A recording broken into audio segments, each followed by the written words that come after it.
Taking a moment to remember, to recognize our connection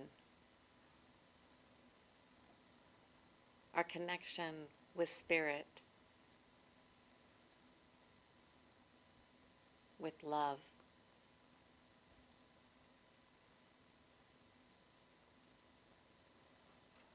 Knowing that we show up in the world working in, through, and as spirit and spirit's love. It's inseparable. Recognizing that we are connected to one another in the same way.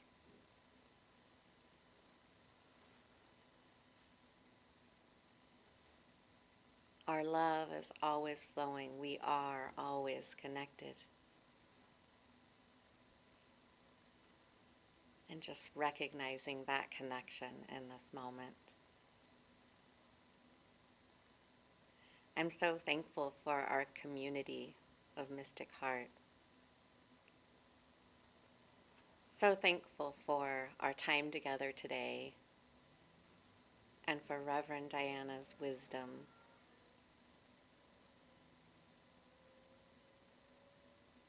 I know that each one of us hears and knows and feels exactly what we need for that next stage of our growth, so that we can experience life more fully, more freely, with more joy and more love.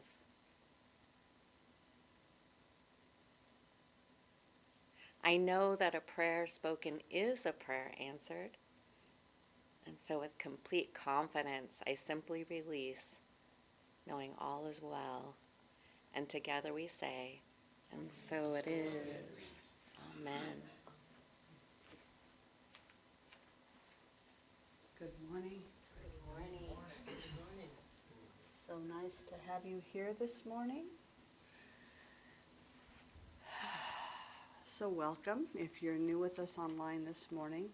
My name is Diana Johnson. I'm the pastor and spiritual director here at Mystic Heart Spiritual Center. We're an interfaith community that teaches universal principles and practical spirituality. So I pray that you'll be led this morning to the guidance and wisdom that lie within you, the wisdom of your own mystic heart. So we'll begin our Teze meditation with musical prayer.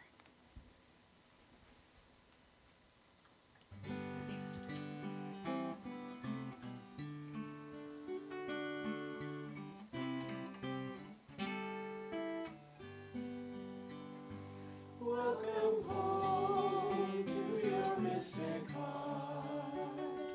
Lay aside whatever came before. Let your own intuition start to guide you to heaven's throne. Welcome home to your mystic heart. Lay aside whatever came before.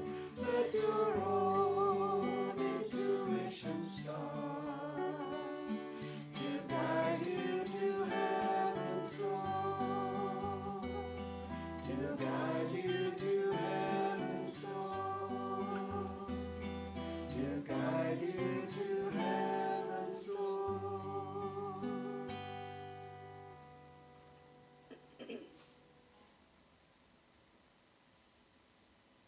I am here, you are here, for the greater good of all. I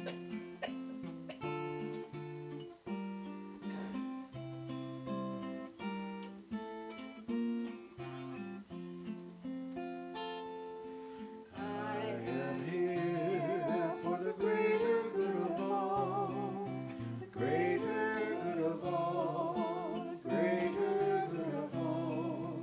I am here for the greater good of all, greater good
And so right now, grounding ourselves so that we might sense our connection with all that is.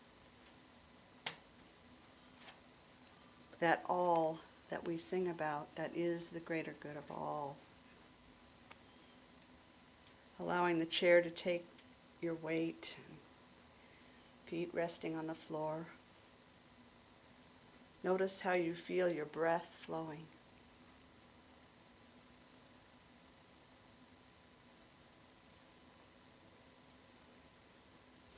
Notice how you feel today, how your body feels.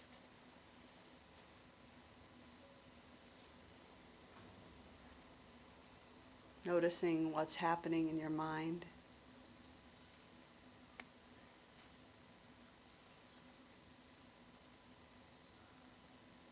And whatever the breath feels like, begin to slow it down just a little bit. Let it go silent.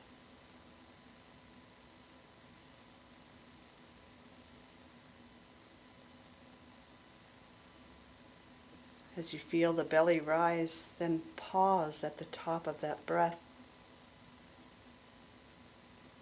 and let a slow breath out.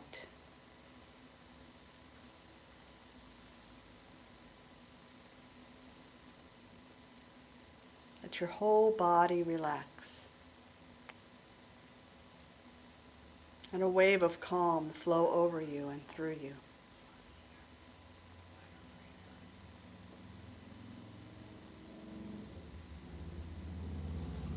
Take a moment now to feel where your body touches the chair. Become aware of the sturdiness of the earth beneath you. How it supports every aspect of you.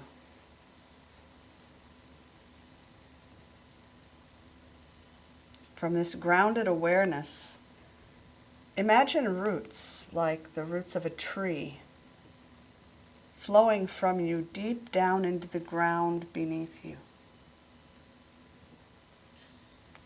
Rooting down through the floor, into the earth,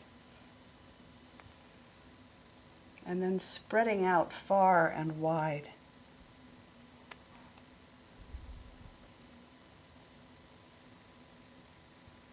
Allow these roots to connect all the way down into the center of the planet. Feeling the energy that lives there. And drawing that energy up through the soles of your feet. Traveling up through your legs, and thighs, up your spine. And into the heart space.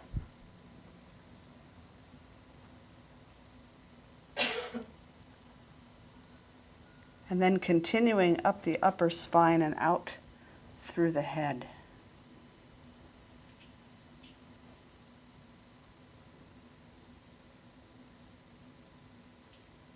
Spreading out and gathering energy back and then moving it back down from the atmosphere above you. Down through the head, the body,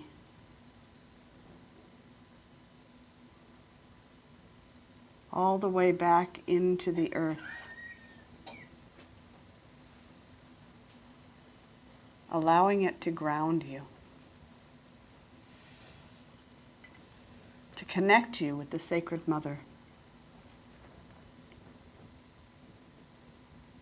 This deep rooting connects you with the earth and with everything that lives on her, within her, and beyond her. It connects you with all humans and all other creatures, with the plants, the rocks, the sand, the water, with the heavenly bodies as well. This energy connects you with all that exists, no matter how large or small.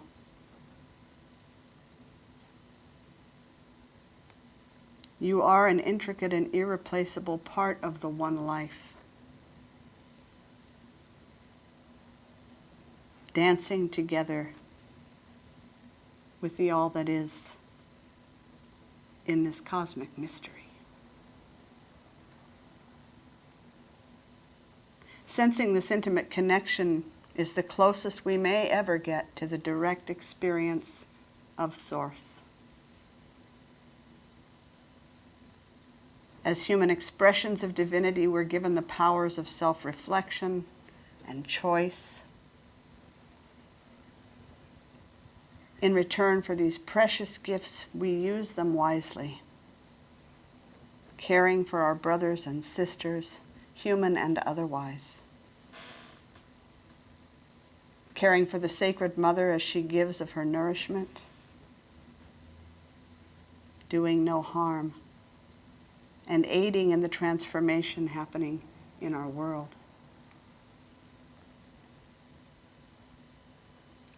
This month we contemplate what is required if we are to make a return to love. And we reflect on what it means to truly love and feel loved.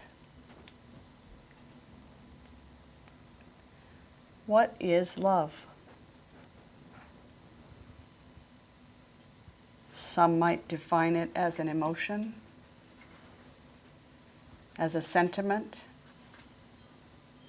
a feeling that is directed toward another person or a thing.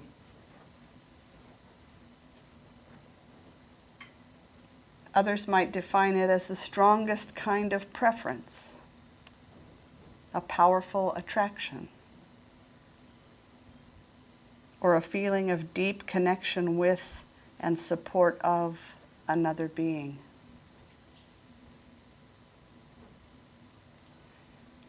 I would like to suggest that love is so much more than these.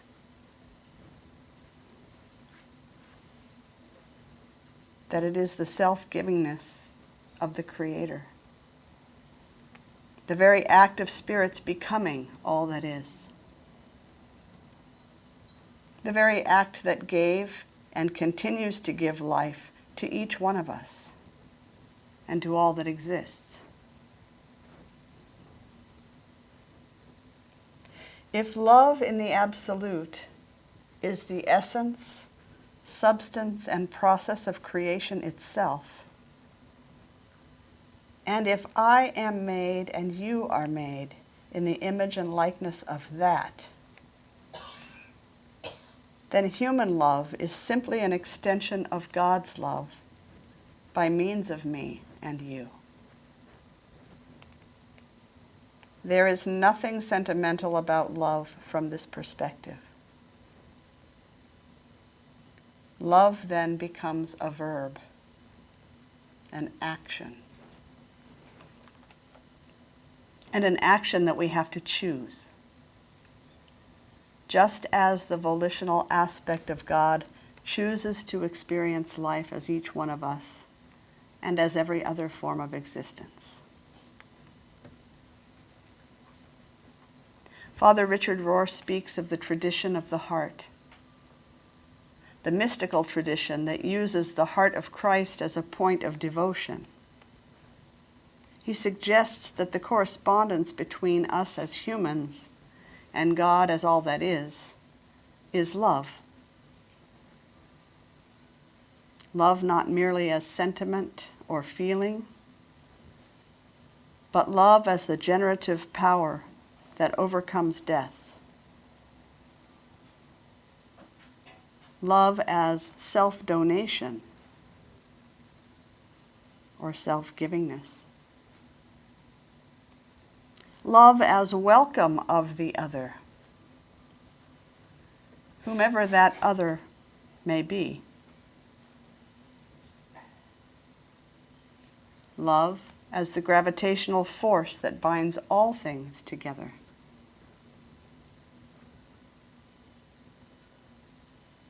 Love as the fire that burns clean and as the balm that heals.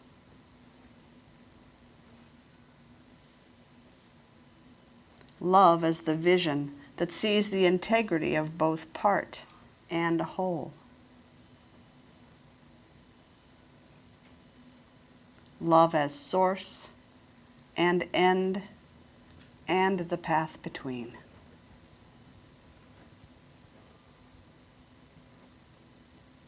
Love is a wellspring from which we all may drink. We may approach that wellspring from different paths, from our own life's experiences. But love itself is available to all of us. It is part of the fabric of our being. It is our very nature.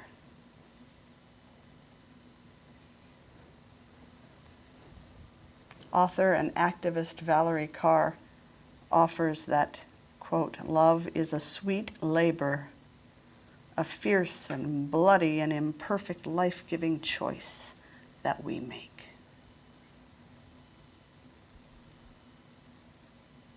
And if love is a labor, then love can be taught. It can be learned. And it can be practiced.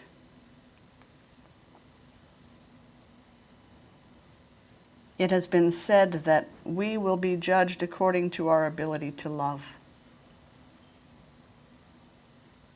We are not speaking of some kind of judgment by a force outside of ourselves, rather of a responsive universe that returns to us what we give.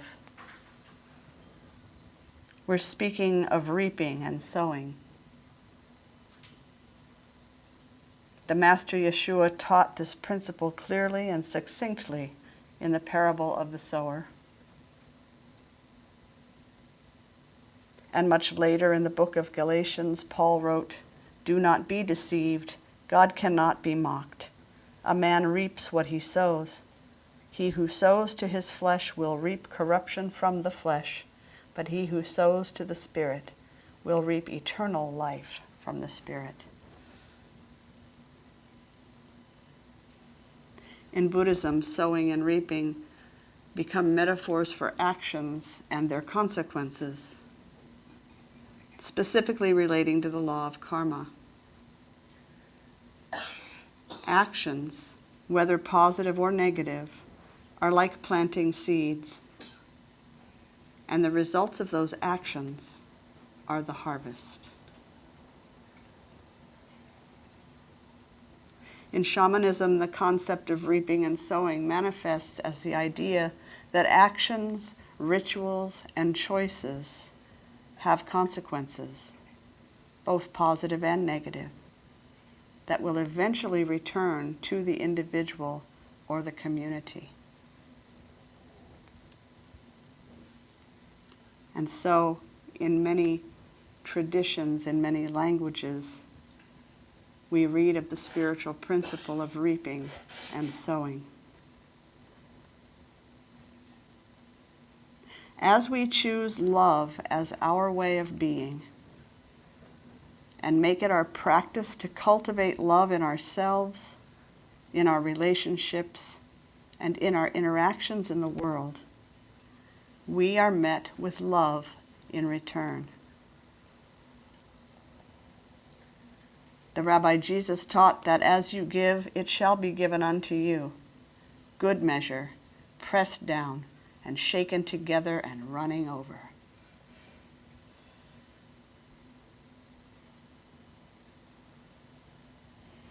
And so, what if we struggle with the idea of unconditional love? What if we were not raised by loving parents, in a loving family or household? What if, despite our loving nature as humans, we find it difficult to see through the eyes of love? Where do we begin our practice? Some might suggest that we begin with learning to love ourselves, that all love begins with self-love and acceptance. And this is one way to approach the cultivation of love in our lives. It may prove valuable. On the other hand, it can lead us to become lost in self-absorption. As Saint Bonaventure in the 13th century said, I make another suggestion that we might find useful. To work up to loving God, start by loving the very humblest and simplest things, and then move up from there. Don't start by trying to love God. That is too abstract. Or even people. That can prove to be difficult as a first step. Love elements and rocks first. Move to trees, then animals,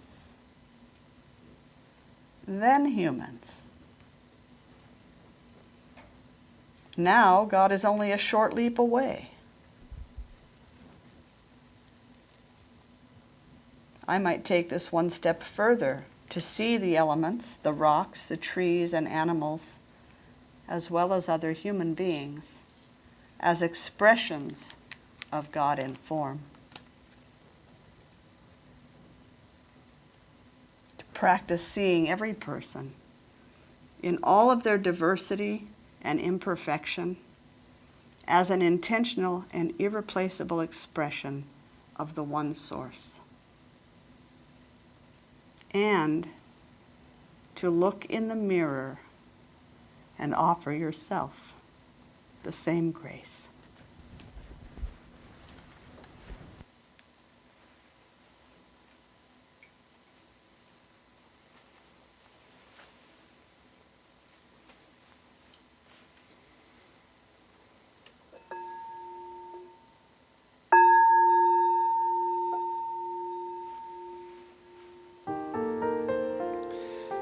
In many ways, the primary pursuit of most human beings is the longing for love.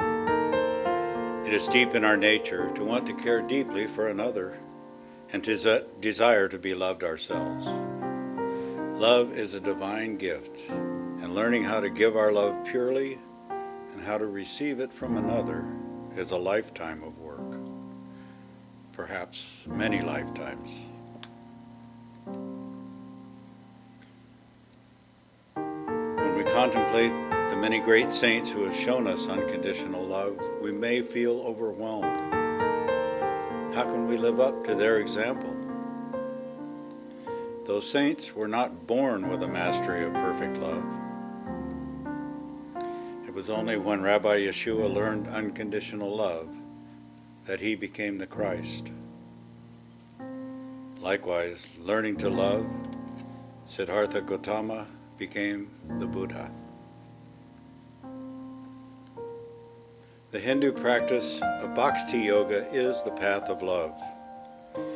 In the Bhagavad Gita, Sri Krishna tells us that devotion to the unmanifested spirit is exceedingly difficult for embodied beings.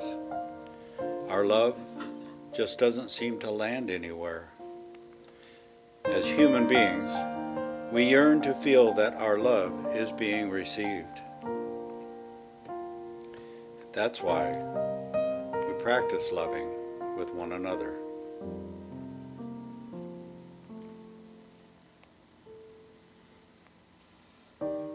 There is no difference between human love and divine love in essence, only in depth and capacity. The love we share is a reflection of the infinite givingness of spirit, and the reflection gets clearer the more we practice loving unconditionally. Over time, we have all become more loving, more compassionate, more inclusive.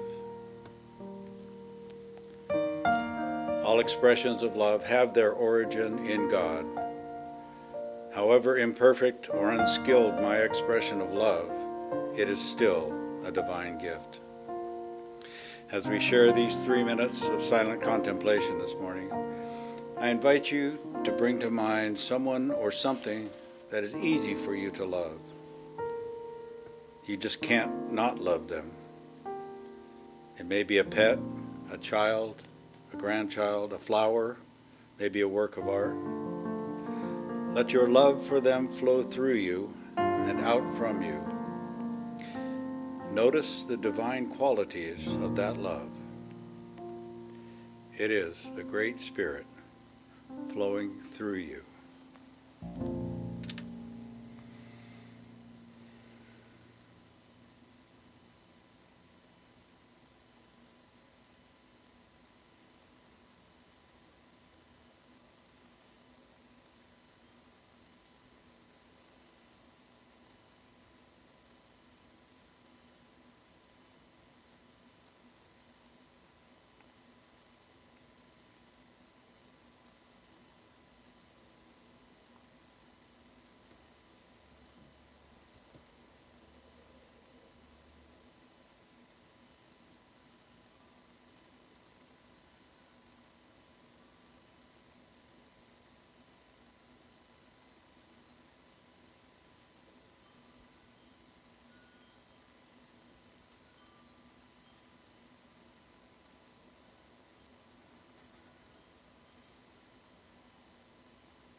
Oh, divine beloved, thank you for this gift of sacred love. And thank you for the myriad opportunities to be a channel to bring your love into this world. And thank you for this beloved community of loving saints who share your love with me. May we always remember that love is a spiritual power that is infinite. You are the source. We can never run out. Love operates according to the law of circulation, the law of giving and receiving. Someone has to set the cycle in motion. But we often wait, hoping to receive love so that we can return it. But in that waiting, no love circulates. It behooves us to risk giving our love first, even if only out of enlightened self-interest.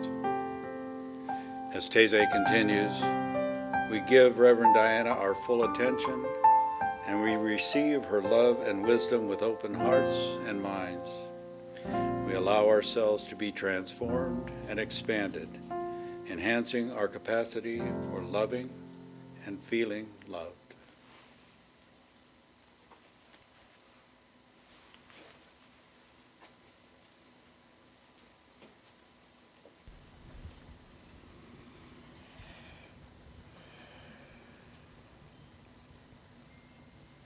loving, and feeling loved.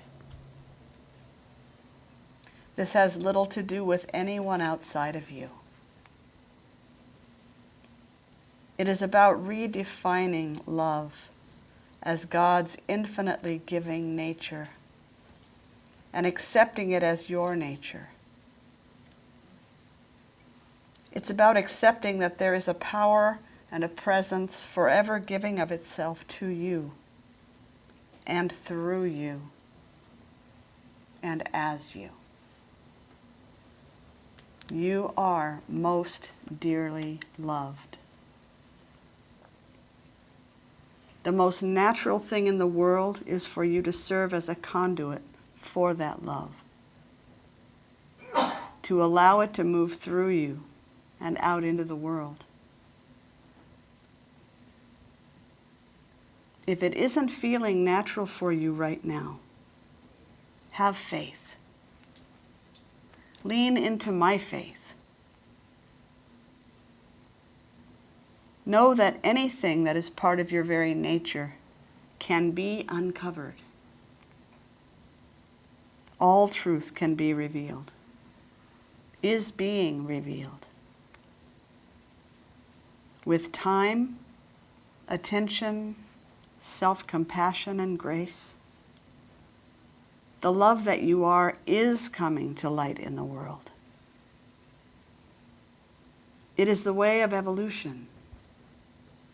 It is the action of spirit and shall not be stopped. May be slowed at times by our choices, but never stopped. Let's anchor this knowing in prayer. There is one and only one life, forever expressing as all of creation. Take a moment to let that sink in. I am, you are, an individualized expression of that one life. We are not separate from the one that created and continues to create all that is. And we are not separate from one another. This sense that we are somehow separate is what the Hindus and Buddhists call illusion. Not that the world and everything in it isn't real in the physical sense. Just that everything we perceive as separate is dependent on, maybe even entangled with, everything else. Forever entwined, part of the fabric of eternity. Accepting this as truth, I am humbled by my smallness and by my greatness. The love that I express in the world will not by itself heal the world, but until I live my life in, from, and as love, the world can never be whole. I dedicate myself and my life to love, to self-givingness, to empathy and compassion, to seeing outside of myself and giving what is called for in every moment. I am forever engaging with this question: what would love do now?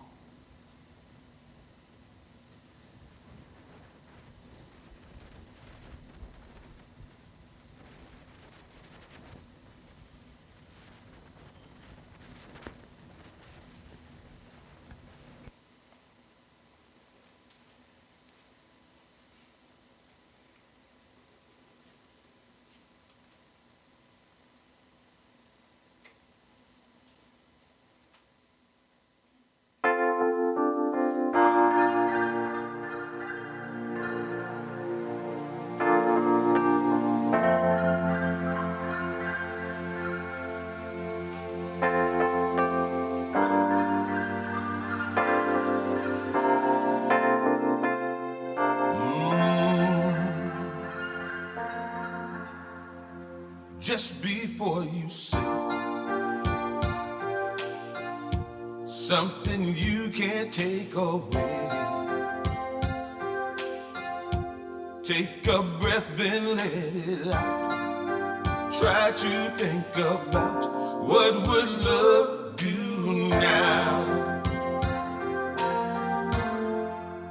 Wondering if you should cross that line for good.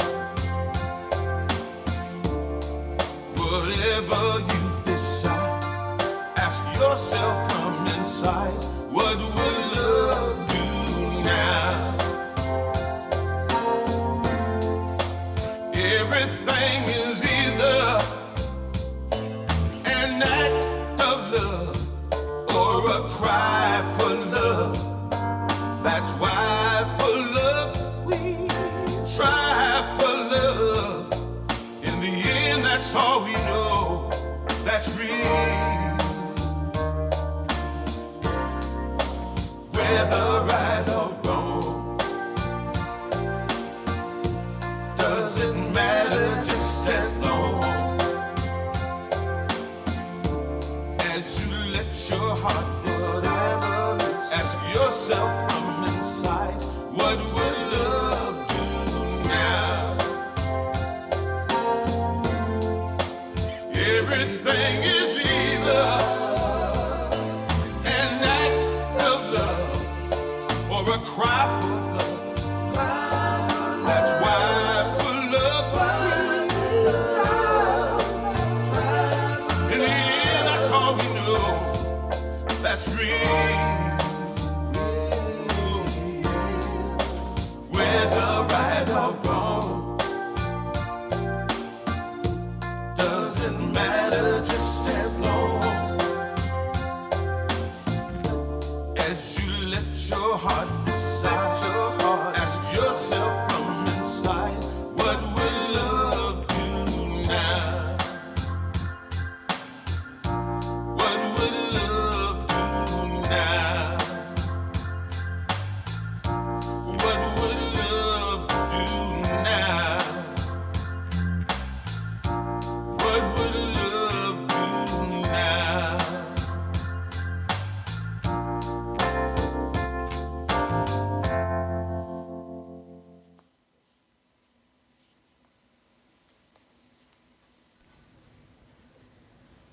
I trust and know that as I give, so do I receive. I open myself to the gifts of Spirit in full faith that every need is known and met. Thank you, Spirit, for blessings too numerous to name. Those gifts that I would call beautiful and graceful, that make my life easier.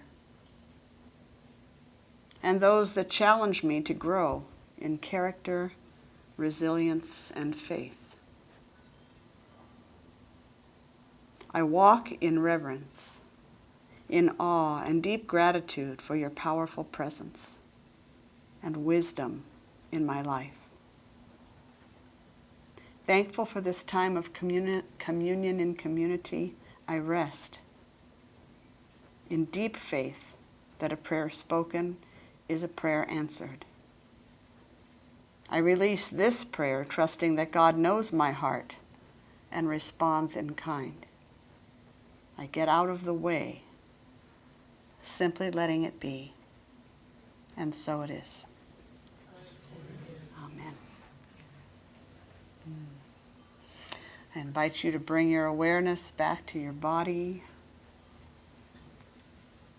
Begin to notice again the atmosphere in the room as it brushes up against your skin. And when you feel ready, gently opening your eyes, allowing your gaze to take in whatever is before you. Feel free to look around and say good morning to everyone who's here celebrating with you this morning. Really seeing them.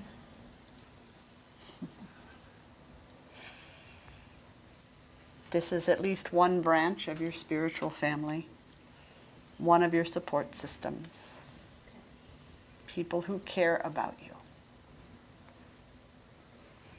So as we close our Taizé meditation, we offer an opportunity for you to share of your financial abundance with our community in support of the work that we're doing in the world. If you're joining us online, you can go to mysticheart.org and you'll find a donate button, mailing address. We thank you in advance for your gifts. They do make it possible for our beautiful space to be here for us to gather. And as we practice circulation this morning, we're going to watch a video, a beautiful video, called Return to Love, and it's by Andrea Bocelli and Ellie Goulding. So enjoy.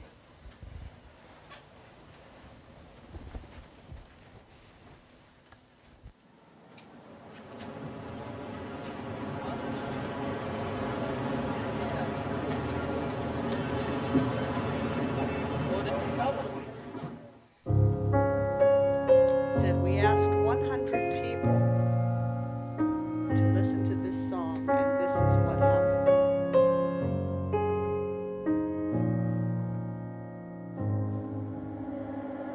Quando è che ho spento il cuore, che ho smesso di sognare un nuovo amore? Il dubbio dentro me e ho smesso di sperare, ma a un tratto tu risvegli nel profondo un fuoco che mi accende. I return to love e rischierò per regalarti il mondo. And I'll return to love e resterò per costruire un sogno. One more time.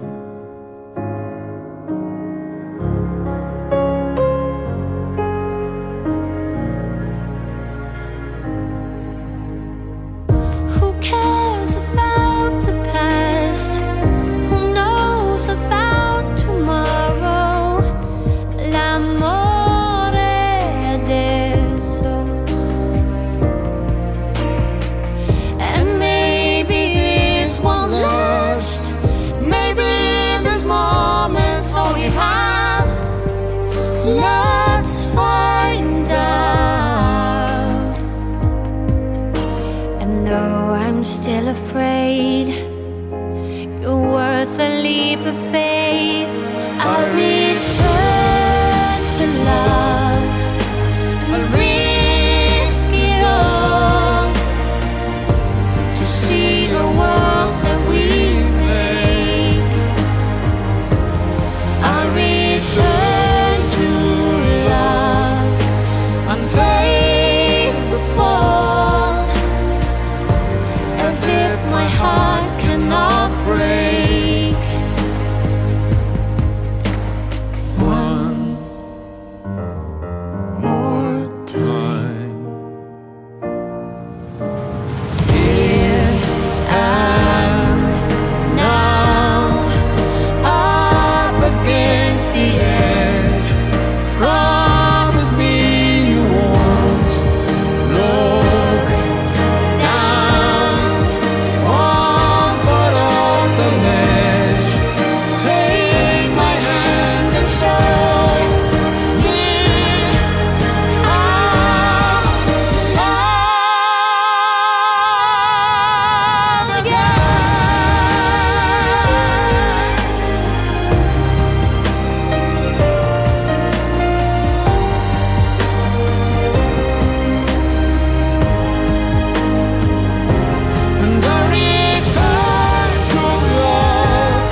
So we thank you for these gifts as they are given, given of source, given of spirit, moving through your lives, your hands, and your hearts.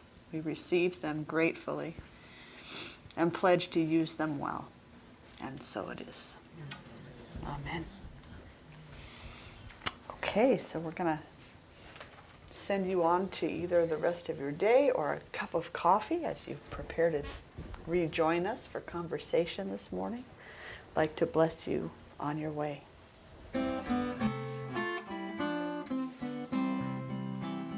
May your soul always find what it's looking for. May your heart always lead the way. May you live in peace and harmony. And may love always fill your day.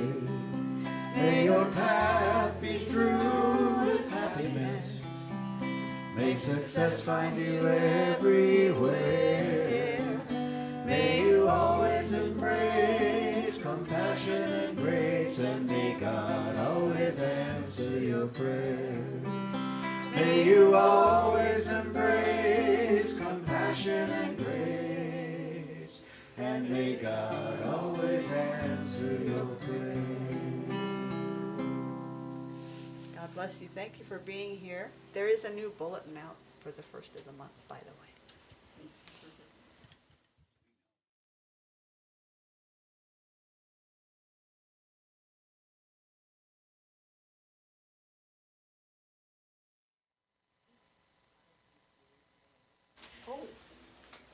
Each of you being that beautiful, wonderful expression of divine love.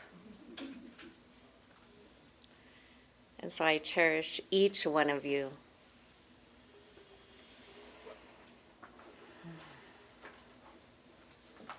Knowing that this time together unfolds gracefully and joyfully, and each one of us gets exactly that tidbit that either we were looking for or didn't know we were looking for.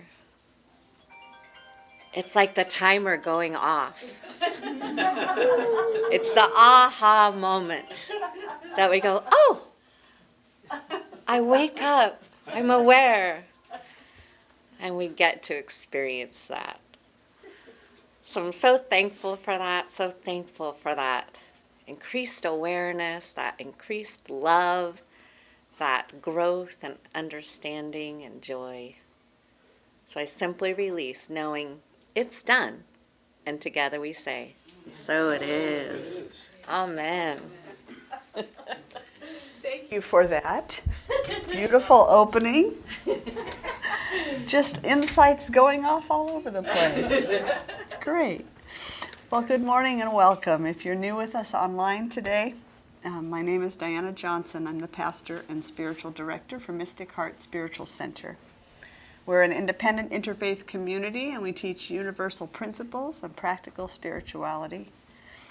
We come together each week to be reminded of the wisdom and the guidance that already dwells within our own mystic hearts.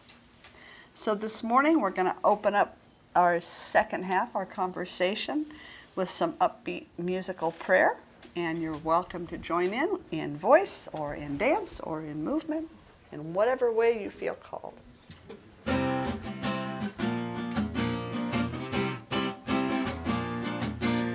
Welcome to the Mystic Heart. Join the celebration.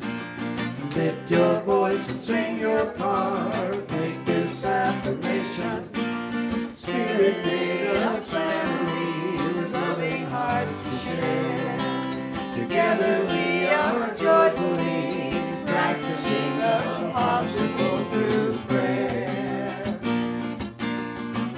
And everything's possible through prayer. Welcome to Mystic Heart.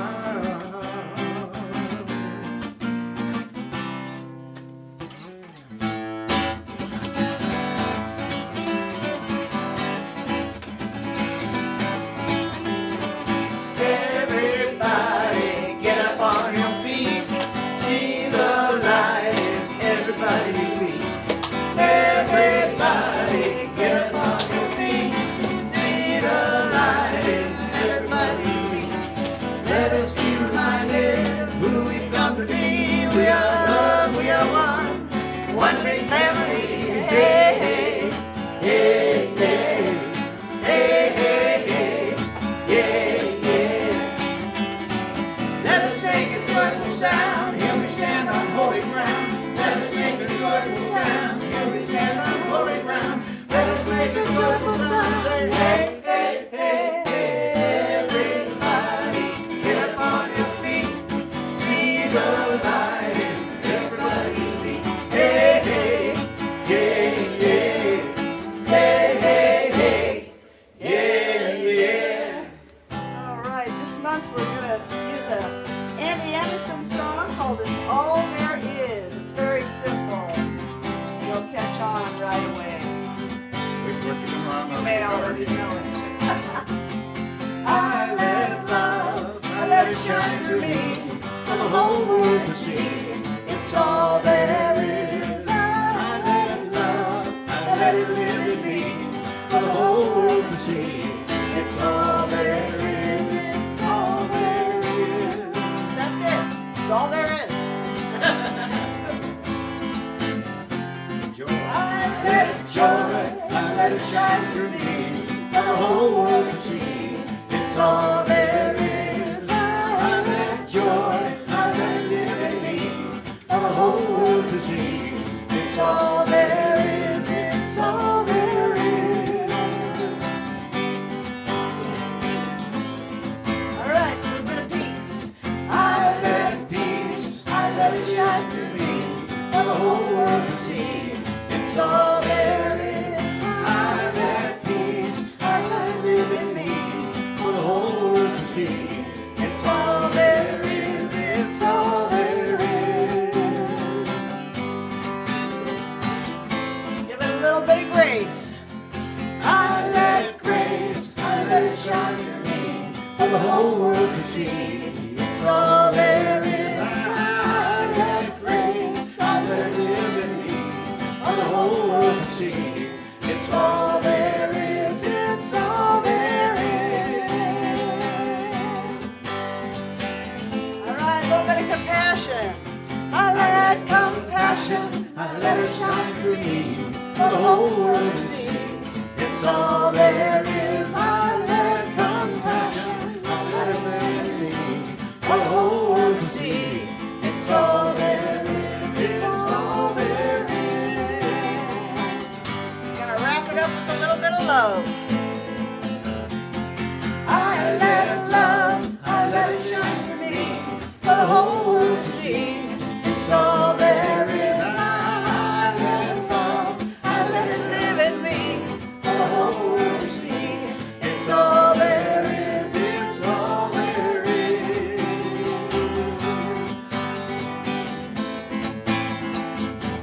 It's all there is. All right. It's all there is. Let's keep that powerful energy going and growing in you. The sacred practice of envisioning a love-soaked world. Feel and know with me a world in which all humans are living from their highest wisdom, from their most generous and loving nature. Thoughtful about the impact of their thoughts and words and actions and the effects that those have on others, the effects that those have on the community, on the planet as a whole. And remembering that every thought, word, and action does leave an imprint. This is a world where all needs are met gracefully and easily, because we've learned to live according to our most generous nature, where all beings have plenty of nourishing food, warm, comfortable, affordable housing, a sense of safety and belonging. This is a world where mental and physical health and well-being are well supported by social systems that are grounded in integrity and wholeness. A world where honesty rules the day. In this world of our creation, all beings work and play at what feeds their soul and are well compensated for their service. are valued and respected for their inherent goodness. It's a world where authenticity and vulnerability are welcomed and celebrated, where the peace we cultivate within ourselves shows up as a world free of hatred, free of violence, and free of indifference. Feel and know with me now a world without greed, where generosity is the norm, where every being receives all that is needed for a full and contented life. By the power of our collective intention, our powerful imagining and inspired action, we're writing a new story. We're creating a world that works for all beings. We pay no attention to appearances, knowing that they are conditions and are changeable and changing. Knowing that transformation is underway right here and right now. So whatever it may look like, we know that all is always being turned to good. And so we walk in gratitude and respect and reverence and awe and humility, acknowledging the sacred in everyone and in everything. We are planting seeds of peace, planting seeds of compassion and love. It's through our hands and our hearts, our voices, that we move the world toward positive change. And we know that it's happening right now, right here, as we align our actions with our vision. Living these changes in our lives first, with our families, our friends, our neighbors, our communities. This community stands as an open and welcoming place for all beings who seek support, belonging, and a sense of family. It redefines church as a place of self-discovery, authenticity, kindness, love, compassion. We're guided to the truth that lies within every heart, and we live as expressions of that truth. So by the creative power of our deep knowing, our clear vision, and our inspired action, this prayer is acted upon even as it's spoken. So in full acceptance of its reality, with the deepest gratitude, we release our word to the one who gets it done, and so it is. Amen.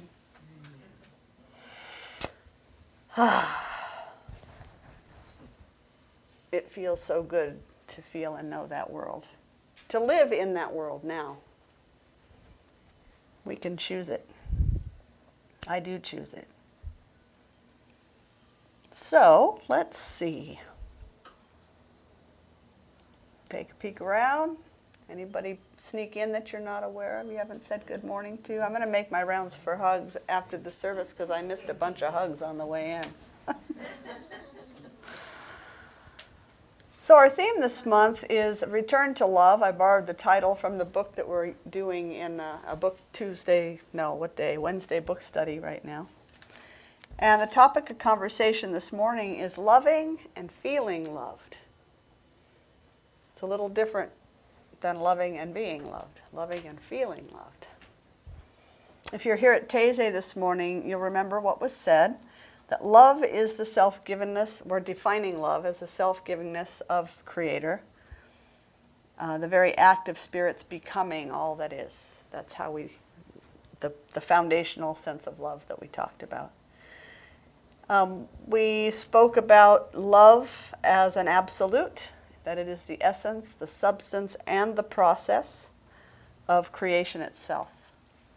And that if I am made in the image and likeness of that, and you are made in the image and likeness of that, then human love is simply an extension of God's love by means of me and you. That's all we're doing, is channeling God's love through us, through our lives. We talked about love as a verb, an action, and an action that we have to choose. If we're going to experience it, it's a choice. We spoke of love as a generative power that overcomes death, as a welcoming of the other, whatever other we're talking about. Talked about it as a gravitational force that binds all things together, as the fire that burns clean and the balm that heals, as the vision that sees the integrity of both the part and the whole, as the source and end and the path in between. So what is this saying? Love is really all that is. A lot of words to say love is really all that is, all that's real. And I suggested that love is available to all of us all the time. It's part of the fabric of our being. It's our nature as human beings. It can be taught, it can be learned, and it can be practiced. But again, we have to choose that if we're going to experience it. So there was a lot more packed in this morning, and you can take a look on the website if you weren't here and you're interested. But that's where I'm going to springboard and begin our conversation this morning. So, what is it that makes you feel loved?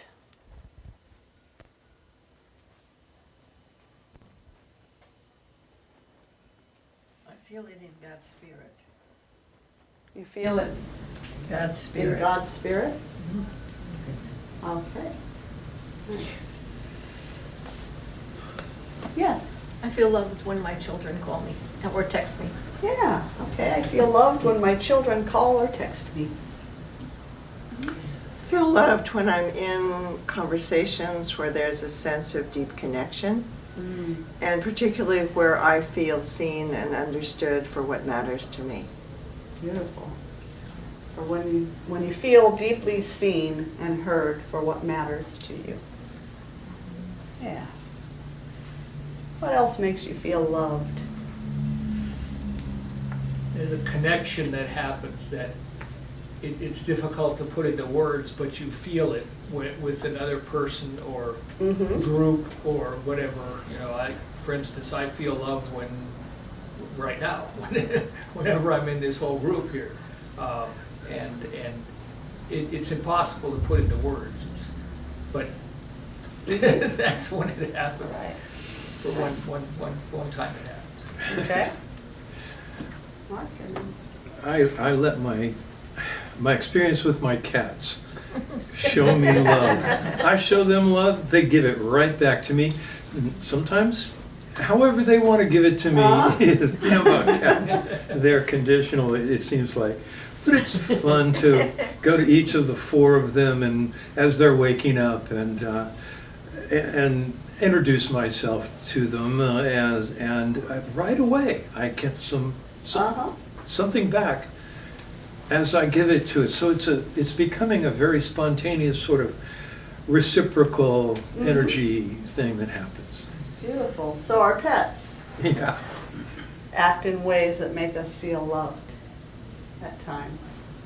I have 4 chickens right now that I'm raising in and out of the house, and a similar thing happens every morning when I take them from the cage that's in my meditation room out into the outdoor pen for the day. There's a love there. Yeah. With chickens, who knew? Even with chickens. Yeah. Lucinda? Well, actually, there are 2. One of them is early mornings, Mm-hmm. when Bob gets out of bed and goes outside to commune with the cats. Mm-hmm. And he does it so quietly because he's trying to let me sleep. And that, he's trying not to disturb me. Uh-huh. Because we go to bed at different times. But and the other is just when I step outside and I hear the wind going through the trees. Mm. And I know that I am surrounded with love. Yes. Beautiful. Yeah, April? To me, love is a verb. Mm-hmm. It's an action word. You Yeah. can say, I love you all day, but if your actions don't align with Mhm. that, then the meaning and the intention is not there for me. But, so everything to me it speaks something, but everything to me can speak love. Mm-hmm. I get up in the morning and I make coffee for two people because the other one's still asleep. And to me, that's how I speak love. So that when she gets up, it's ready, and she knows I made it, you know? Right. Or little things for the kids. But to me, I've always felt loved. And I think that thoughts are an action too, actually. So I speak gifts, all the 5 lovely love languages, but I speak gifts. But gifts can be as simple as like, you use pens a lot at work. I got you a pen I thought was cool at the store today. That's all it takes for me, man, you know, Yeah. like some tiny, and it's not the gift, it's the thought. Right. To know that you were thinking about me when I was not there Yeah. and took an action in a loving way, is just like, okay, whatever you need, I'll build your house, I'll get you fish, you know, like whatever it is. Yeah, I'll get you fish, whatever you need. But it's always been an action thing, and growing up, I think there was a lot of words spoken in Yes. places, and from people that did not align with the spirit of love. Yeah. So I think for me, it's very important to have that line up. Yeah. I'm with you in that one. I'll share a little bit in a moment, but David and then Doreen. Well, I feel love a lot when I'm looking into other eyes. Just the eyes seem to be the door into the soul, and I feel a lot of it through eyes. Feel love looking into another person's eyes. That's love. Doreen? I feel love when I know that there's a person who has a need, and I try to create something to give to them, if time or material things, whatever, that I know that will really bring them joy or bring them up.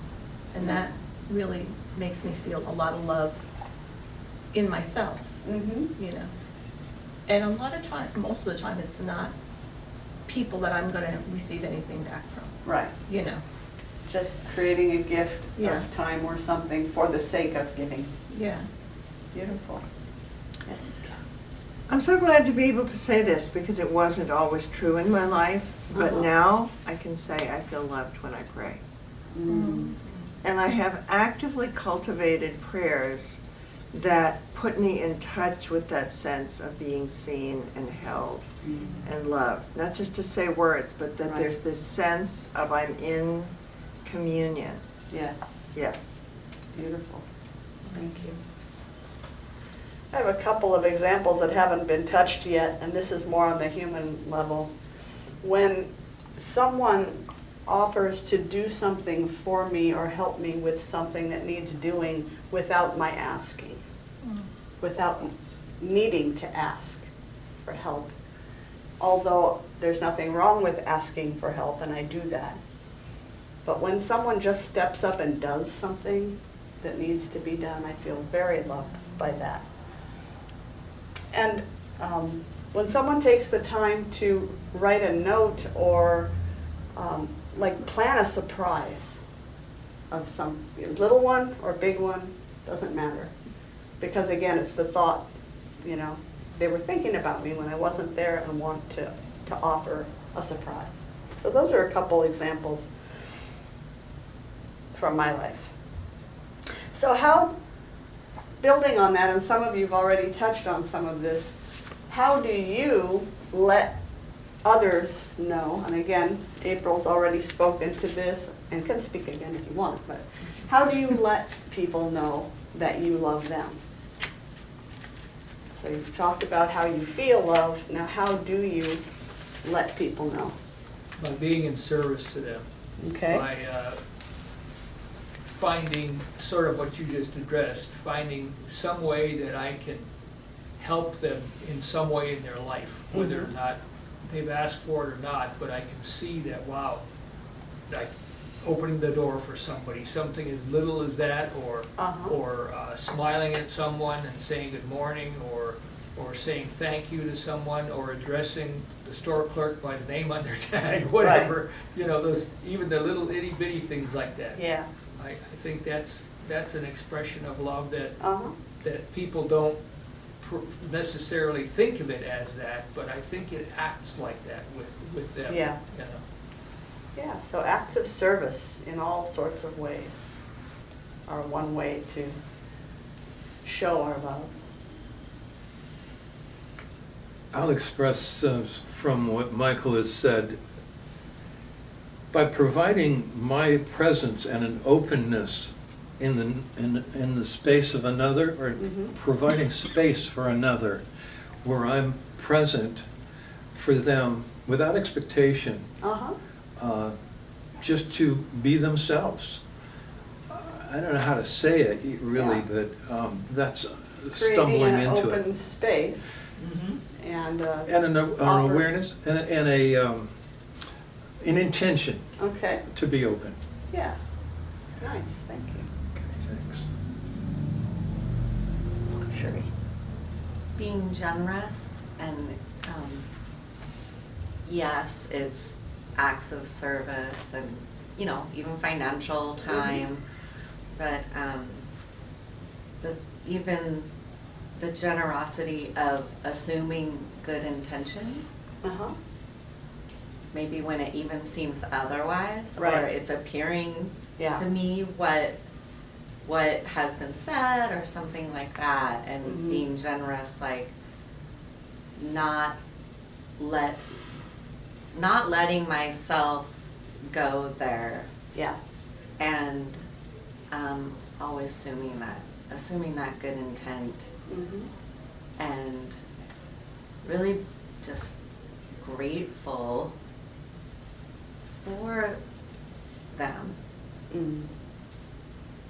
and how they show love. Right. Because it might not be your love language, you Yes, know? right. And even being willing to receive love in different ways that they're expressing and recognize that. Yeah. That's a really, Heidi Schultz. Yes, generosity of assumption. That's one that doesn't get touched on very often. Generosity of assumption, assuming the highest intent under all circumstances and being willing to stay in that place. April? I was also going to say acceptance, like what Sheree was just talking about, acceptance and the understanding and awareness that we do not all speak love Right. the same way. Yeah.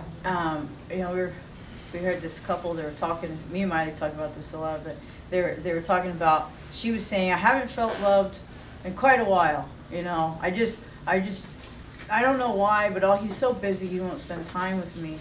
And we were watching the thing, and he's like, he's always fixing the car. He's always out there doing the yard work. He's always out there doing the things. He never spends any time with me. And he's like, I don't know what I fixed her car. I take care of the yard. I do it. He's speaking acts of service, and she speaks quality time. And it does take that effort to get to know people enough to understand that we don't all give and receive love exactly the same way. Right. But I think that is love in itself, in understanding another person enough to go, oh wait, let me see how they hear me. Right. See? And in the community, I work in the public, everyone's totally different. You have like maybe 5 minutes with someone unless you have them repeatedly. So I think I just really try to treat everyone in a way that they feel seen and heard. Yeah. And then that's it. That's all you got. You might have Right. 5 minutes with that person, and that's your opportunity. And I think as long as people feel seen and heard, Right. then they feel at ease in your presence. Yeah. So love languages, this is what we're talking about. One more thing. So what is the definition of love? Well, we began by saying we're taking the definition of the self-givingness of spirit or the self-givingness of a person, giving of oneself. It's not the only definition of love that there is, but that's the one that we're using as our foundation today. Yeah. So love languages are just how do we offer love, and how do we feel loved in return? I want to take it a little deeper.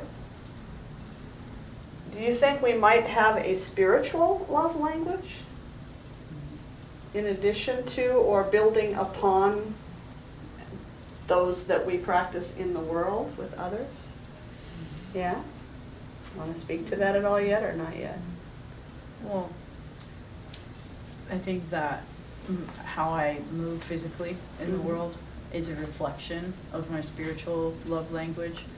And I think that that spiritual love language is something that you brought forward with you here in this life. And it does have its physical aspects, but at its essence, it's a part of who your spirit is. And I think most people who are close with me would describe how they feel in my presence in the exact same way, even though I show love to different people differently. I think at its core, most people feel the exact same energy signature from how I care. Yeah. Okay, thank you. Well, for many years I've studied the Enneagram, which helps me understand 9 core personality types. And my study of the spiritual dimensions of the Enneagram has helped me understand that each type has its soul longing for what it wants to feel complete.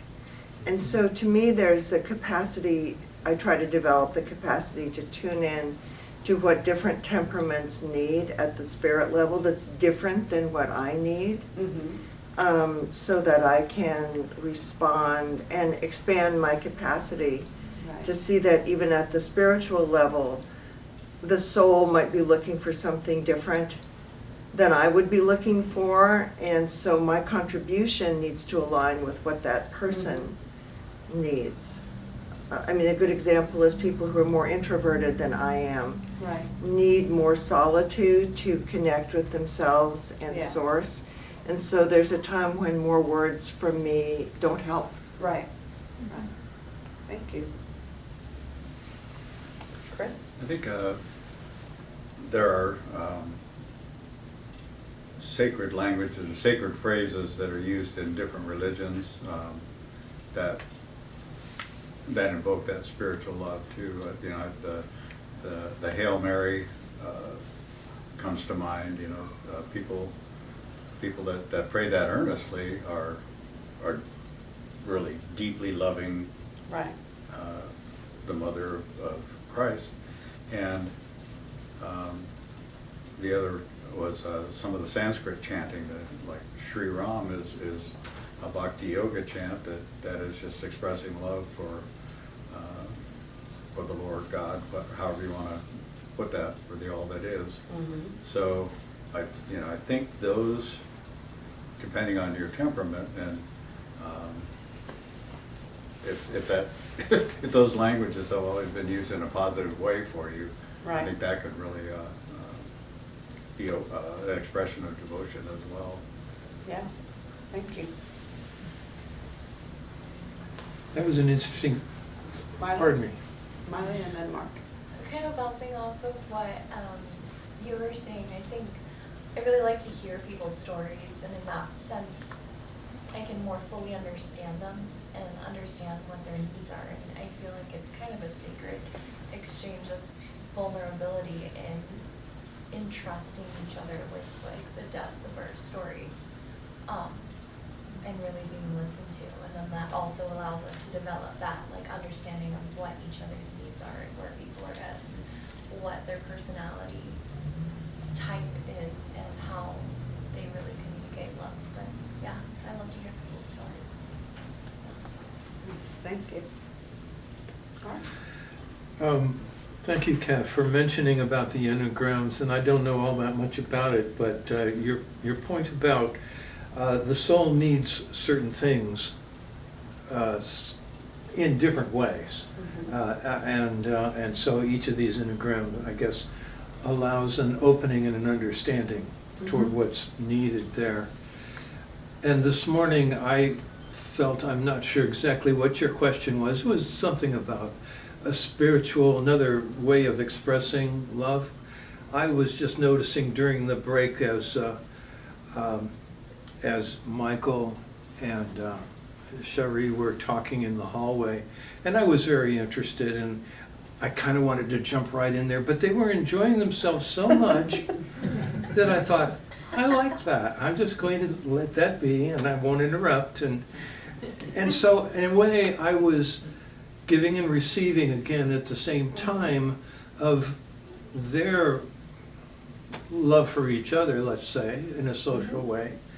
And I was glad to let that happen without my being in the middle of it. If that makes any sense. How very Maybe they were glad too, huh? David? Well, I definitely think that you can also share love on a nonverbal plane. That Absolutely. yeah.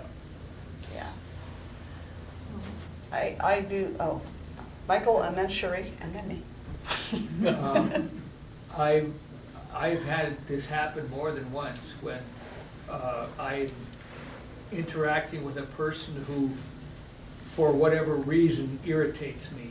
Just I wouldn't consider them a real likable person, but we get on a spiritual level, and my God, it's like, wow. I had this one occasion that I remember specifically, this lady who I was becoming friends with, not dating yet, and it was like there was a slight personality clash there with her. But my God, we got to talking about spirit, and I had the feeling like she just turned into an angel in front of my eyes as we were discussing it. This was a long time back when I was not that spiritually aware. But wow, I was just blown away by the transformation that I could detect in her, or in my In you. interaction. Right. Definitely. Yeah, right. Anyway, that's happened more than once, and it just blows me away. Thank you. Cherie? I was thinking about that spiritual love language, and definitely nature is a really neat kind of, just gets me quiet, gets me listening, and is really grounding. Solitude is grounding. But I think there's also so much in music and prayer. Yeah. And prayer more so, like before I really studied spirituality, I never really, I sort of prayed, but not really. And now it would be weird to imagine my life without it. Right. And what a support, like it's spirit, like prayer and spirit are like so together for me that it's just, that is, that anchor. Yeah. Thank you. So I have a quote I wanted to share here. It's by a blogger named Sarah Vincent. She says, to begin to understand your spiritual love languages, it's helpful first to ask yourself some questions about your spiritual life. Not all the answers will be binary. Many of these answers can exist on a spectrum, and it's even okay for your answers to change depending on your mood or the day. Not every question has to resonate with your experience, but you may find them helpful to think about while working to get a deeper understanding of your spiritual habits and preferences. And these questions I'm going to throw out there, they are meant more for contemplation than answering out loud, unless there is something you want to share, which we're having a conversation. So if there is, then by all means. So the first question she asks is, when you pray, do you prefer to do so in silence or with some background noise? in solitude or as part of a crowd, in nature or indoors? Or does that change for you depending on the day or the mood?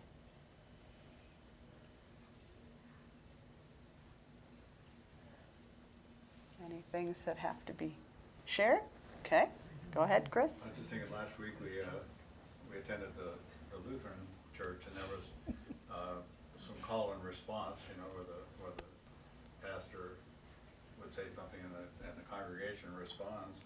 And I hadn't taken part in anything like that in decades, Yeah.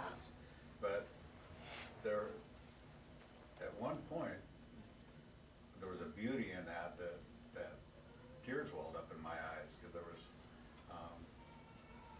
there was something being shared that I hadn't felt in a long time. So it was just it was a really beautiful moment. Mm-hmm. But there was definitely love in the room. Yeah, definitely there was love in the room. Thank you. Any other thoughts that want to be shared around that question? Okay, next question then. Does your spirituality feel rooted in rationality or emotion? Do you find yourself praying more in words or in feelings? Or again, is there a continuum, and does it depend on? But often we have tendencies. Cinda? Mine is more in feelings. Uh-huh. And I find that I can suddenly find that I'm already praying before I go to do something. Mm-hmm. And it feels good. It's all connected. Yeah. Emotions. Michael? This is interesting, but now that I'm thinking about it, but I don't necessarily find myself praying ahead of things, Mm-hmm. but I'll oftentimes will give prayers of thanks. Mm-hmm. After something happens, or I'm at whatever, something positive happens, and I say, thank you, God. I mean, it just, Mm-hmm. I find myself saying that throughout the day at different times. And it's not as if I prayed for something and then it happened and I said, thank you. Right. It's just, good stuff happens all the Yes. time. It's true, and I'm going to just share a simple, goofy one. This morning, I do the same thing, and I was running late getting here, running behind where I wanted to be. And we have road work happening on each side where we have a light that stops you for up to 5 minutes at a time, one lane back and forth. And I did not think about that light before I got to it, but when I got to it, before I stopped, it turned green and I was first in line. There was nobody behind me. There was no reason for that light to change right then, but it did. And I do this, I go right away to thank you, and it's a feeling like just thank you, opening the way. And I didn't hit a single red light all the way here, and there was no one at the traffic circle all the way here today. And I just kept thanking. And I got here, I thought, wow, it's a simple example, but it's powerful too. So. I've been influenced by Jung's description of 4 modes of knowing: Mm-hmm. thinking, feeling, sensing, and intuiting. Mm-hmm. And intuiting seems to me the way that I contact my spiritual self, and it feels like it's dropping down into a mystical level of connection, Mm-hmm. like seeing, experiencing the world differently than at the sensory level, or even at the emotion level. Right. So it's closer to feeling than thinking, but it's also different because it's dropping into sensing myself as a part of the energy flow, Mm-hmm. and even visualizing everything that's happening around me as energy flow, Mm-hmm. and I'm dropping down into that. Mm. Beautiful, thank you. Okay, one more, and then I'm going to go to the next question. We have a couple more questions. Well, this contribution is noticing back on, I've lived where I live for 24 years now, and 5 acres, there's an awful lot to do. And I used to go out with my coffee, and instead of feeling serene, I gotta do that. Oh, there's something else I gotta do. I was swamped with things that I was supposed to do that I was laying on myself. And then over the years and my experience with the spirituality, my being has emerged a great deal more. So I'm not making a judgment to tell myself I've got to this, I got to that. Right. You know, yeah, you got to work and you have to feel like you're strong enough to accomplish this. So instead of trying to accomplish everything, I've learned how to just stay framed and accomplish this one little thing here. Yeah. And I can do it with the being is helping me. So there's a balance of being and doing that I'm enjoying now that I didn't before. Nice. Thank you. It's an important balance to keep, for sure. Okay, let's see. Do you prefer to pray or practice, practice your faith, and whatever you do that in stillness or in action? That would be another guiding question when you're looking for your own spiritual love language.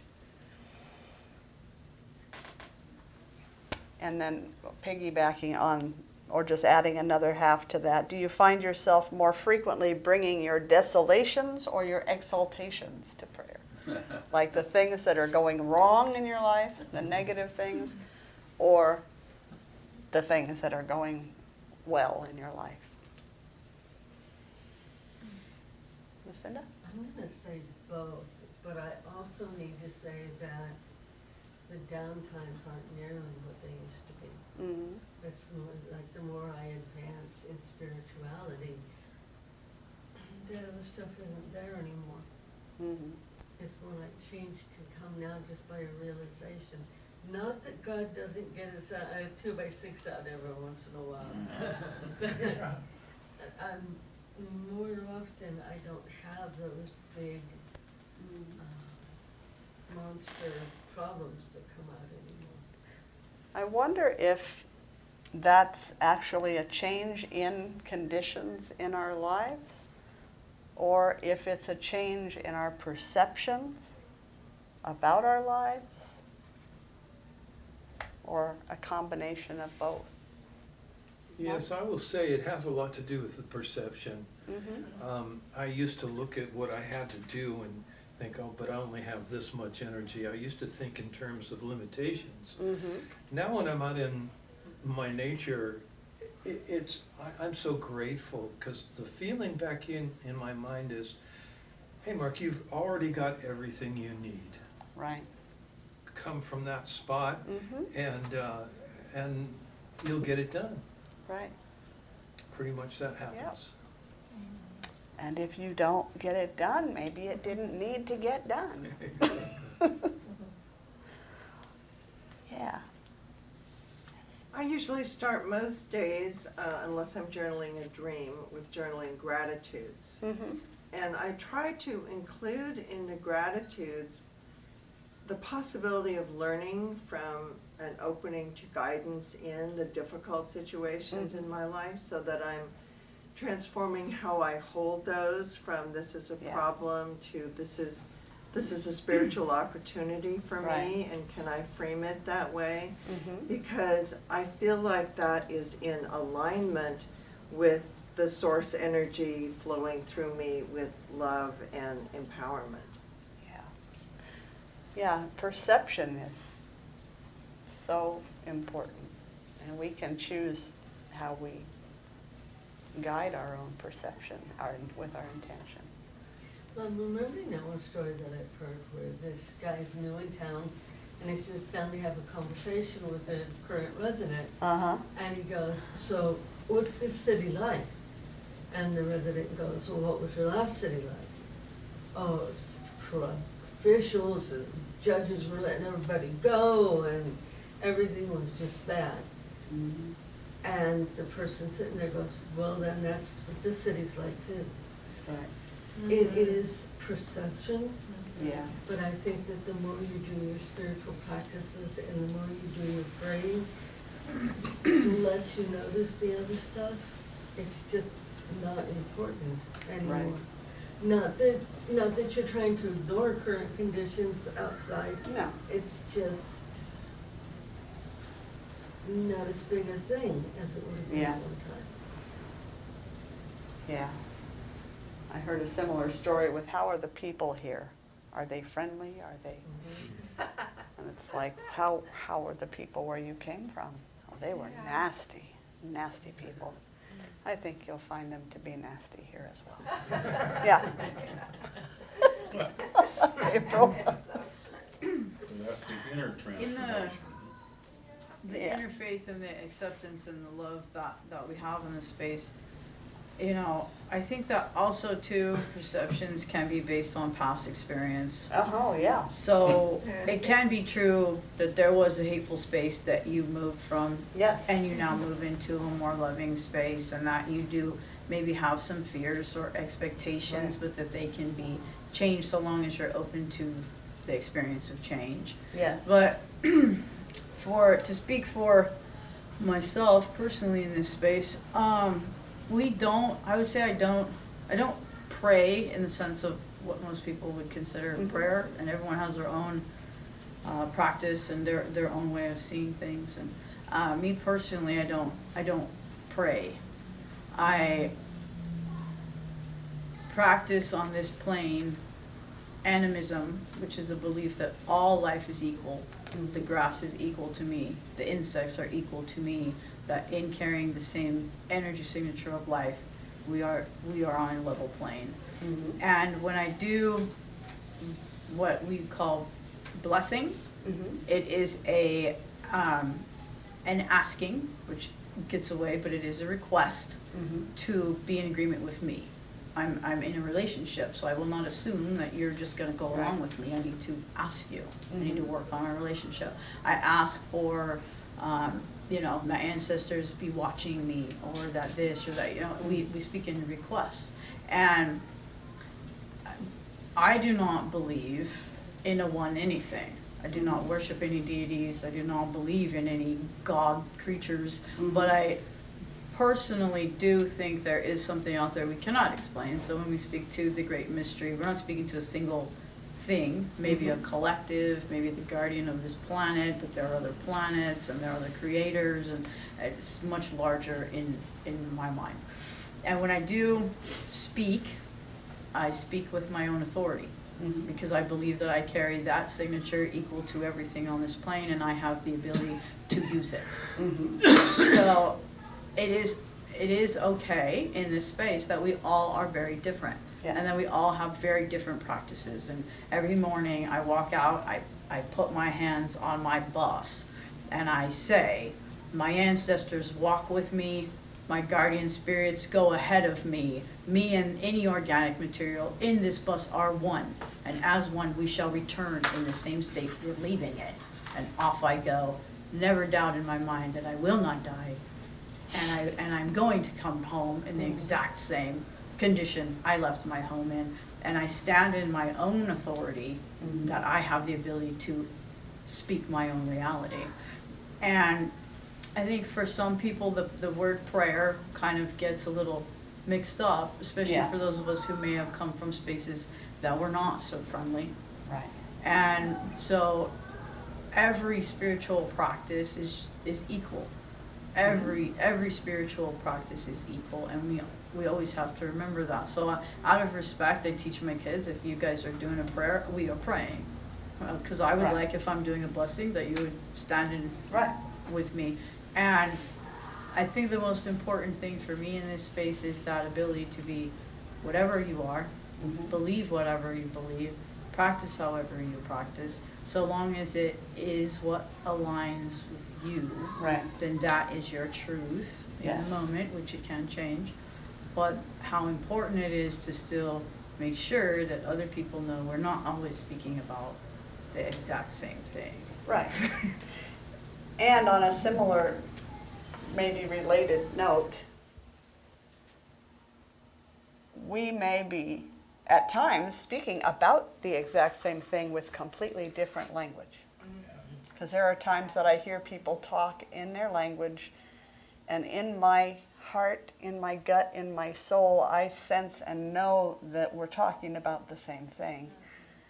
And I can certainly let go of my need for it to sound any certain way and just go with the felt knowing that we're in alignment. And I think that that's also really important in a space like this, but anywhere. Chris talked about when we went over to the Lutheran church.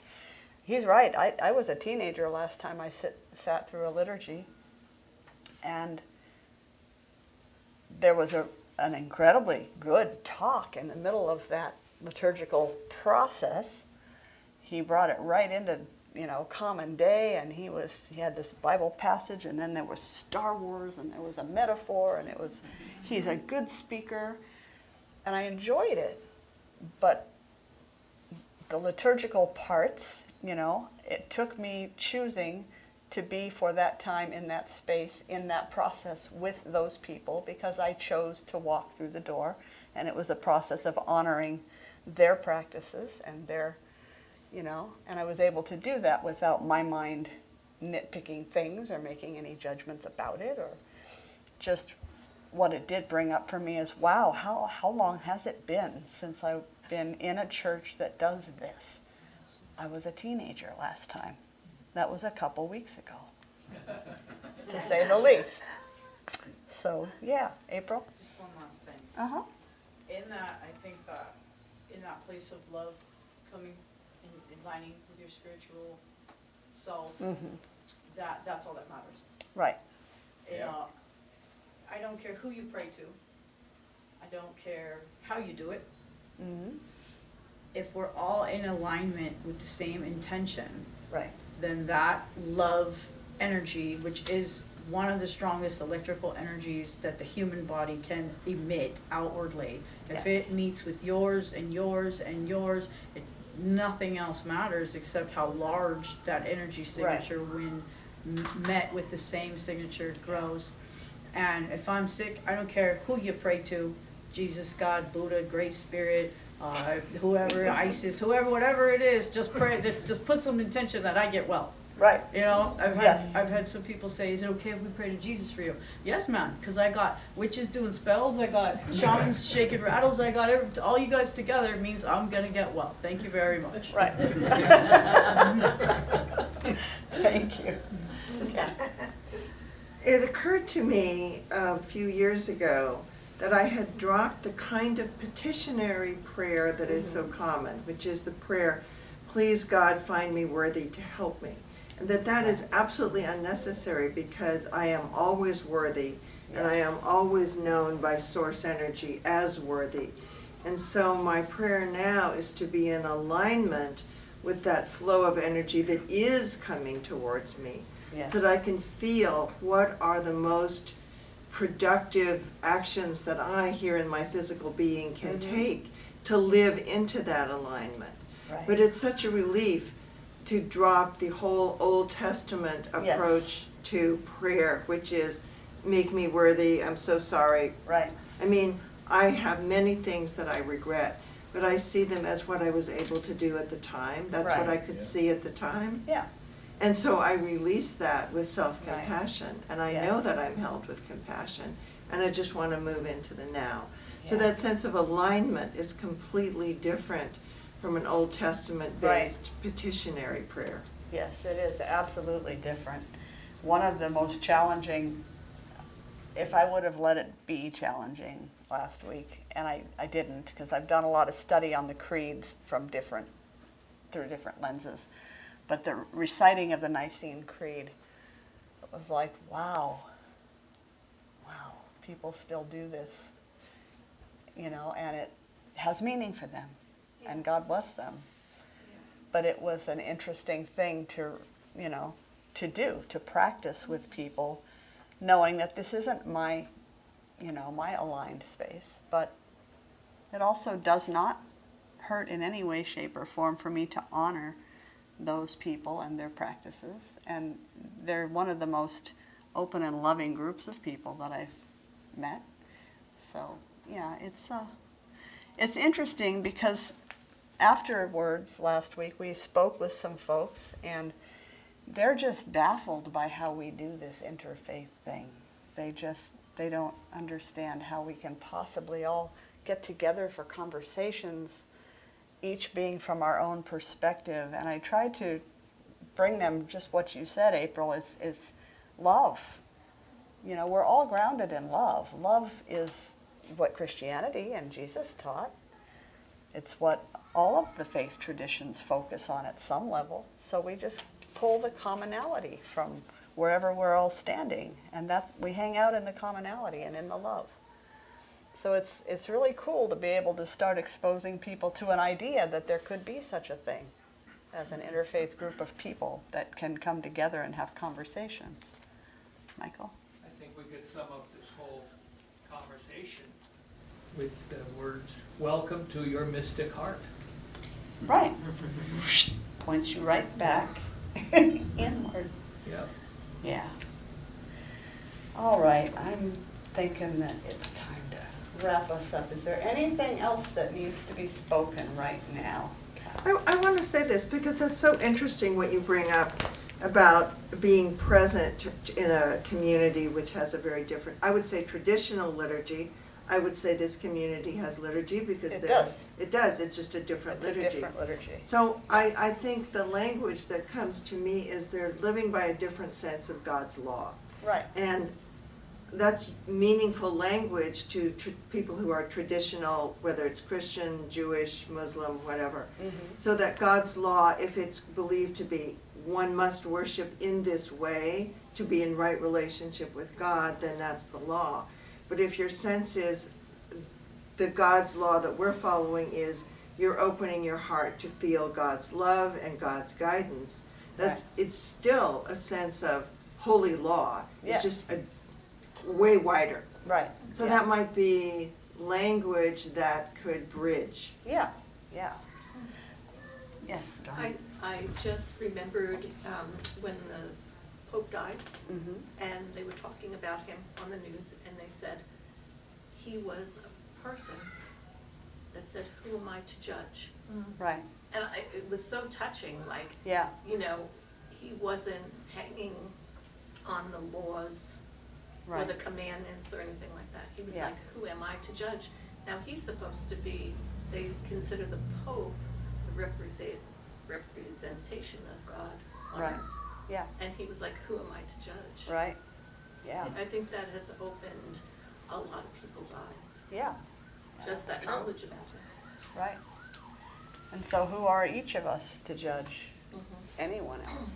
That's called Anyone unconditional else? love. Right. Exactly. Yeah. Okay. I'm going to go ahead and close us with prayer. I believe. I know. We don't have to leave because No, but I mean- we have lunch waiting still. It's so- We can carry our conversation on next door. So I made note here that in the New Testament of the Bible, John confirms the importance of expressing love through actions and not just words. So as we're talking about love and grounding ourselves in love, he said, "Little children, let us love not in word or speech, but in truth and action." So may our every thought, word, and action show the love that we are and the love that we bring and that we intend. There is one, whatever you want to call it, one something, call it a great mystery and see it as not one but many, but there's something going on here that is beyond our ability to understand or put words to. I'm going to call it for today just one life. Experiencing and expressing itself in an infinite number of forms, as well as all that is formless. Take a moment to let that soak in, that I am one with that you are one with that everyone that crosses our paths, every moment of every day, is part of this one life, by whatever name we call it. We are not separate from one another. Quite literally, we are not separate. The sense that we are somehow separate is what the Hindus and the Buddhists refer to as illusion or Maya. This isn't saying that the material realm isn't real in a physical sense and that we don't honor it and care for it and abide by its physical laws. It simply means that there's something more going on here than that. The illusion is in our perception.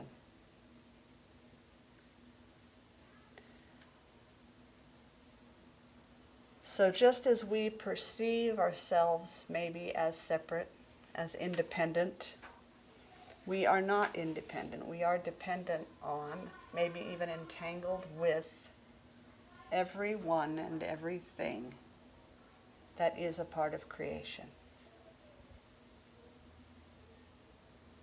Accepting this as truth, I'm humbled. I spoke this in Taizé, and it feels so empowering and powerful to me. I'm humbled by my smallness and by my greatness. Each of us has both. We have that authority given of Spirit to stand in who we are and to make choices and decisions and set actions into motion by our own authority. And yet that authority is grounded in a power that is greater than I am.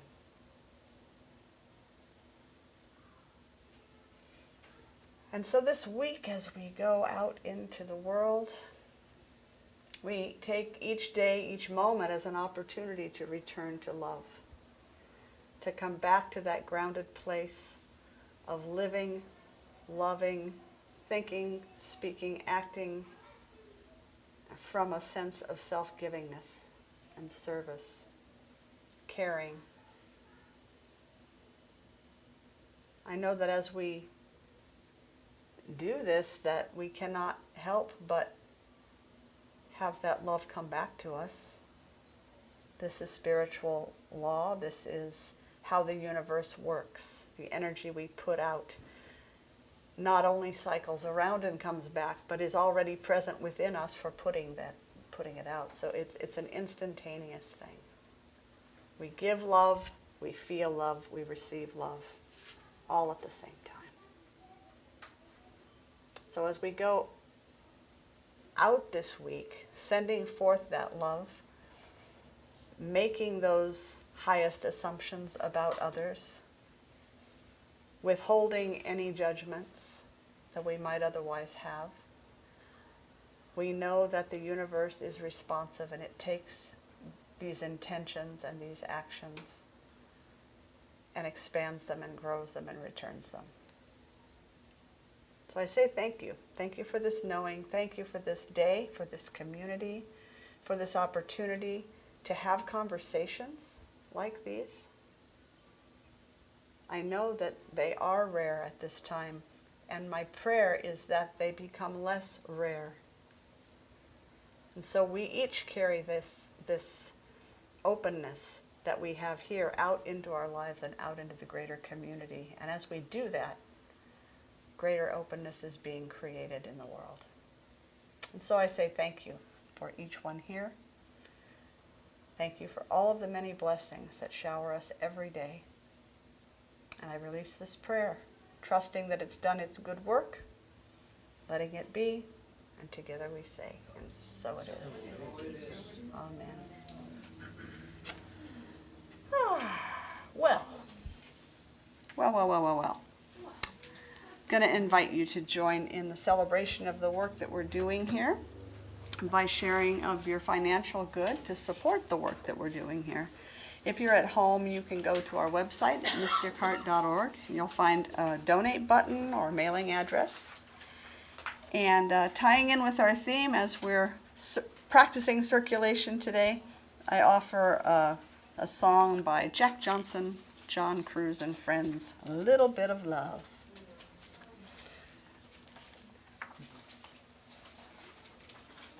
And roll 'em.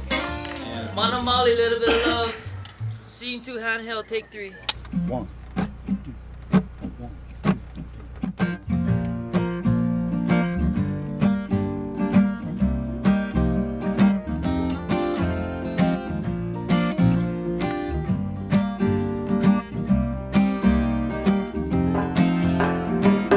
All I need is a little air, some for me, some for everywhere. And all I need is a little sun, some for me, some for everyone. Little bit of love, little bit of love, little bit of love,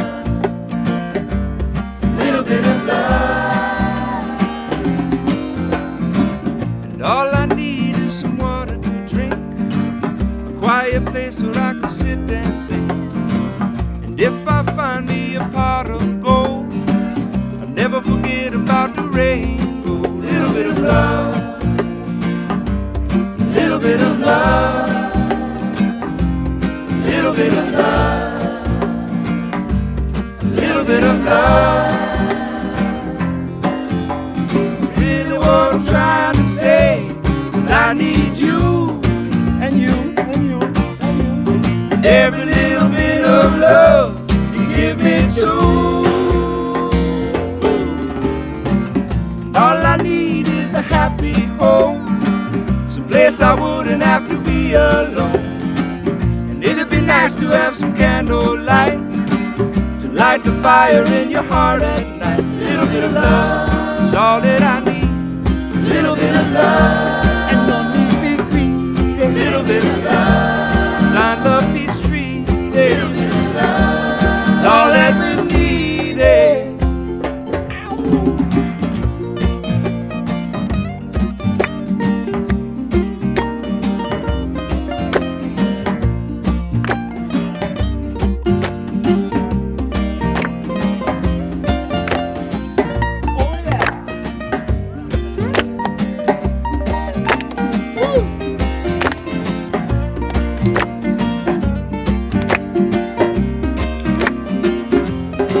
Well, really what I'm trying to say is I need you, need you. And every little bit of love you give me too. All I need is a little love, some for me, some for everyone. All I need is a little love, some for me, some for everyone. All I need is a little love. All I need is a little love. Every little bit of love. All I need is a little love. Oh yeah. All I need is a little Everybody love. Needs love. All I need is a little. All I need. All I need is a little love. Oh yeah, some love. All I need is a little. All I need. All I need is a little love. All I need is a little love. All I need is a little love.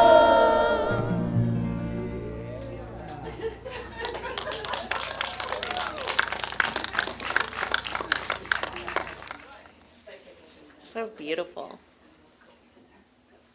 Just so grateful in this moment, acknowledging that love, knowing that your gifts, as your expression of love, go in to support and love our community. So just in this moment of gratitude, I simply say thank you. And together we say, and so it is. Amen.